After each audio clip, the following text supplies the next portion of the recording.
So Prince and the Revolutions Around the World in a Day just came out on a deluxe set from the Prince estate, which is delivering. And what are my thoughts about the comeback record again after Purple Rain? And I say comeback because they're bringing it back without the logo, without the kid on holding the balloon in the air that's flying away with Prince of the Revolution, his newly minted Paisley Park records.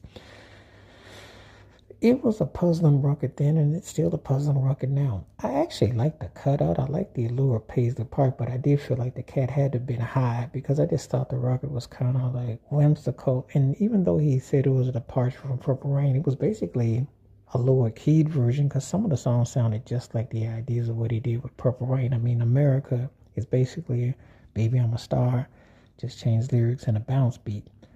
Paisley Park, the title track, follows the blueprint of Doves Cry, just in more orchestrated form without a bass line. The title track had a very interesting Middle Eastern African whimsical vibe. Jonathan Melvoin, the late brother of Wendy Melvoin, Susanna Melvoin, and also David Coleman, who was a producer, co-writer of the song, Lisa Coleman's brother, co-wrote the title track. Something weird and different on a Prince album that there were openly credits, and you could tell it didn't quite sound like something he would do. Condition of the Heart was a melancholy, heartfelt kind of song, but it was kind of an odd song because it just kind of was a strange temperament. It fit him on piano, but then it felt kind of, the way it was like really odd. And most of the record to me sounded like he was high or he was on something, like he really, getting something out of his system. Raspberry Beret, classic Prince song, metaphors and all. This is the Jesse Johnson, maybe Rick James, the Johnson, Old Man Johnson's farm. You take it how you want. He definitely had some digs in there for some ex-folks. That was Prince trademark to troll and roll you.